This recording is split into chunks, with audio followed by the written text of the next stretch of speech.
Assalamualaikum warahmatullahi wabarakatuh. Perkenalkan, nama saya Alfiani Nur Rahmadanti dari Prodi Teknik Informatika semester 3 Universitas Muhammadiyah Sukabumi. Di sini saya akan menjelaskan mengenai keamanan komputer. Langsung saja ke video selanjutnya. Nah, bisa teman-teman lihat, yang pertama yang akan saya jelaskan yaitu mengenai cara mengamankan web server. Nah, ada 3 cara yang akan saya sebutkan. Yang pertama, yaitu selalu menggunakan akses SSH. Apa itu akses SSH? SSH adalah protokol jaringan yang dilengkapi dengan fitur enskripsi kriptografi, sehingga lebih nyaman atau aman saat menggunakan login server dibandingkan login secara langsung. Nah, cara yang kedua yaitu menggunakan kata sandi yang kuat. Nah, menggunakan password yang kuat secara default, server akan memberikan hasil password generator yang kuat. Nah, tetapi memang sulit sekali diingat. Solusinya, Anda bisa mencatatnya atau menggunakan kata sandi yang sama di setiap akun. Nah, cara yang terakhir, yang ketiga adalah hindari download yang tidak jelas. Saat melakukan instalasi software aplikasi server, usahakan untuk menjaga keamanan server, jangan melakukan download dari sumber-sumber yang tidak jelas, teman-teman. Kemungkinan besar, software aplikasi tersebut disusupi malware yang dapat mengancam keamanan server website. Nah, usahakan download di website-website resminya langsung, bukan dari website download software, supaya kalian dapat menghindari download yang tidak jelas dan kalian bisa mengamankan web server kalian. Seperti itu. Selanjutnya, di sini saya akan memperlihatkan contoh serangan dari keamanan web server. Di sini saya menjelaskan 3 poin juga. Yang pertama ada VDDoS attack, yaitu serangan ini bisa berupa ping atau permintaan koneksi. Dampaknya, server menjadi overload dan tidak bisa diakses. Yang kedua ada spamming dan scamming email. Yang pertama, spamming ini bisa berupa pengiriman email keluar atau outgoing email atau penerimaan email incoming email. Selanjutnya, scamming serangan pengiriman email ke target korban dengan format menyerupai email resmi untuk meminta data pribadi seperti kartu kredit atau nomor rekening bank. Nah, yang terakhir, yang ketiga, inject malware. Serangan yang memungkinkan peretas atau hacker mengeksekusi skrip malware yang telah disisipi di salah satu file yang kamu unggah ke website. Nah, biasanya inject malware terjadi karena kamu menggunakan plugin atau nulled theme yang gratis atau bahkan yang didownload dari website yang tidak resmi. Seperti itu, teman-teman. Nah, di sini materi yang akan saya jelaskan selanjutnya yaitu mengenai cara kerja digital signature. Digital signature bekerja lewat dua public key kriptografi yang saling memastikan tingkat autentikasi satu sama lain. Seseorang yang membuat digital signature akan menggunakan kunci pribadi untuk menenkripsi data yang terkait dengan tanda tangan. Sementara, satu-satunya cara untuk deskripsi data adalah menggunakan public key. Jika penerima tidak bisa membuka dokumen dengan public key dari pemilik tanda tangan, maka ini menjadi pertanda bahwa terdapat masalah dengan dokumen atau tanda tangannya.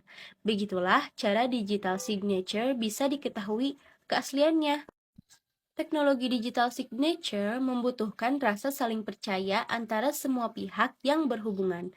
Si pemilik tanda tangan harus menjaga kunci pribadinya jika ada orang yang tahu dan punya akses membutuhkannya. Maka, pihak tersebut bisa melakukan tampering dan merusak dokumen. Nah, selanjutnya ada contoh penerapan digital signature. Nah, salah satu contoh yang paling awam adalah tanda tangan basah yang dipindai oleh perangkat elektronik. Kemudian dimasukkan ke dalam dokumen. Contoh lain, tanda tangan digital kategori simple adalah email signature yang sering kita bubuhkan di akhir surel, serta centang kotak syarat dan ketentuan di proses instalasi software. Selanjutnya, materi yang akan saya jelaskan mengenai cara mengamankan sistem informasi. Di sini, saya akan menyebutkan 3 poin juga. Yang pertama, menggunakan kombinasi untuk password yang. Nah, teman-teman, dengan menggunakan kombinasi password yang unik akan membuat hacker kesulitan untuk menebak password yang kita gunakan. Sebaliknya, apabila kita menggunakan password yang biasa, hacker kemungkinan dapat menebak dan membobol data kita. Nah, untuk teman-teman, kalau menggunakan password itu jangan yang gampang, tapi menggunakan password yang unik agar tidak diketahui oleh hacker. Yang kedua, mengamankan jaringan. Mengamankan jaringan harus menjadi hal yang selalu kita perhatikan dengan serius, karena kejahatan cyber setiap tahun semakin tinggi pastinya teman-teman. Agar hacker tidak pernah dapat mendapatkan akses ke dalam jaringan. Maka kita perlu untuk mengunci atau mengamankan router dan menenkripsi seluruh informasi yang ada dengan menggunakan password yang menyembunyikan seluruh sistem, selalu mengawali phishing. Nah, selanjutnya yang ketiga, yang terakhir, memasang antivirus. Untuk menjaga informasi yang ada dari serangan virus yang biasanya dapat terjadi, maka langkah pertama yang dapat kita lakukan adalah dengan memasang antivirus di laptop atau di PC yang ada dan selalu ingat untuk mengupdate software yang ada. Seperti itu, teman-teman. Selanjutnya, saya akan menyebutkan contoh serangan keamanan sistem informasi itu sendiri. Yang pertama, ada virus, spam, penyadapan, dan carding. Selanjutnya, ada denial of service atau yang disebut sebagai DOS, artinya melumpuhkan target. Dan yang terakhir ada cybercrime, blue and white collar crime. Seperti itu, teman-teman.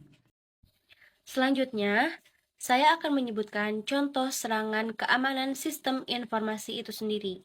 Yang pertama, ada virus, spam, penyadapan, dan carding. Selanjutnya, ada denial of service atau yang disebut sebagai DOS, artinya melumpuhkan target. Dan yang terakhir ada cybercrime, blue and white collar crime. Seperti itu, teman-teman. Selanjutnya, materi yang terakhir yang akan saya jelaskan yaitu mengenai teknik kriptografi. Ada 5 teknik, teman-teman. Yang pertama, ada substitusi. Apa itu substitusi? Pada substitusi, kita akan mengganti sebuah karakter dengan karakter lainnya. Nah, biasanya pengubahan karakter ini ditentukan oleh pembuat pesan yang tentunya harus dimengerti oleh si penerima pesan, teman-teman. Selanjutnya, teman-teman, saya akan mencontohkan teknik substitusi. Nah, di sini saya telah menyiapkan 2 tabel. Yang pertama ada tabel yang hijau, yang kedua ada tabel yang merah. Nah, tabel yang hijau itu ada huruf A sampai Y tidak diacak, dan tabel yang merah itu ada huruf A sampai Y juga, namun isinya diacak. Nah, plain text yang saya siapkan yang ini kata-katanya merah hijau, tapi tidak dispasi ya teman-teman. Nah, huruf-huruf yang ini itu diubah sesuai dengan tabel yang warna merah. Huruf M itu ada di baris ketiga, kolom ketiga. Nah, selanjutnya di tabel yang merah juga ada J di baris ketiga, kolom ketiga. Nah, teman-teman tinggal ubah saja. M itu J, E itu P, R itu H, A itu N, dan selanjutnya. Bisa teman-teman lihat. Contoh yang kedua ada teknik blocking. Nah, pada blocking, pengguna akan membuat sebuah blok yang akan membagi plain text ke dalam beberapa blok yang sudah dibuat oleh pengguna yang hanya dapat dimengerti oleh si penerima pesan. Selanjutnya, contoh teknik blocking itu sendiri yaitu, nah di sini saya menggunakan plain text ini blocking. Ditulis secara vertikal di dalam kolom teman-teman. Nah, kolomnya ini sudah saya buat, tabelnya sudah saya buat. Kita tulis secara vertikal ke bawah ya teman-teman. ini blocking. Nah, ada blok 1, blok 2, blok 3, dan blok keempat. Nah, ciphertextnya yaitu secara horizontal, teman-teman. Jadi, kalian tulis lagi secara horizontal supaya tidak terbaca oleh orang lain, tetapi yang menerima pesan itu tahu apa isi pesannya. Nah, yang pertama kita tulis horizontal ya, dari atas IBK NLI ION. Selanjutnya kan itu kolomnya kosong ya teman-teman, jadi digunakanlah spasi CG. Selanjutnya, contoh yang ketiga ada permutasi. Pada permutasi, pembuat pesan akan merotasikan atau memutarkan karakter dalam sebuah kalimat yang telah dibuat sesuai dengan aturan. Nah, aturan ini hanya dapat dimengerti oleh pembuat dan si penerima pesan, teman-teman. Seperti contoh-contoh yang sebelumnya ya. Nah, permutasi ini beda dari contoh yang sebelumnya. Permutasi ada 5 contoh. Yang pertama ada segitiga, yang kedua ada spiral, yang ketiga ada diagonal, dan yang terakhir ada zigzag. Nah, teman-teman, dari keempat contoh permutasi, di sini saya akan menjelaskan salah satu dari contohnya, yaitu spiral. Di sini saya sudah mempersiapkan kolomnya, yang ini. Nah, kolomnya ini berisi plain text, yaitu saya sedang belajar keamanan komputer. Nah, bagaimana cara memasukkan plain text-nya? Cara memasukkan plain text-nya yaitu dari atas hingga ke bawah. Saya sedang, nah ini, saya sedang di ujung sana, sedang belajar keamanan komputer. Nah, itu kan ada sisa kolom yang diisi dengan huruf X, 3X itu yang di tengah-tengah. Nah, kenapa kita isi huruf X itu? Karena kalau misalkan kosong, si pesan itu tidak akan terbaca. Jadi, kita masukkan huruf X supaya pesan itu yang di dalam kolom itu terisi penuh. Nah, teman-teman bisa isi huruf yang kalian sukai saja. Nah, di sini saya memilih huruf X yang saya isi di tengah-tengah itu. Nah, hasilnya, ciphertextnya, hasil pesannya yang akan dibaca oleh si penerima pesan, yaitu kita tulis secara vertikal dari sini ya. Dari sini ke bawah, dari sana, dari A ke bawah sampai selanjutnya. Nah, isinya jadi SAEKRA AMETUJY. Selanjutnya bisa teman-teman baca ya. Jadi hasilnya seperti itu teman-teman. Selanjutnya contoh yang keempat teman-teman, yaitu ekspansi. Pada ekspansi, pembuat pesan akan membuat sebuah pesan yang akan diperpanjang.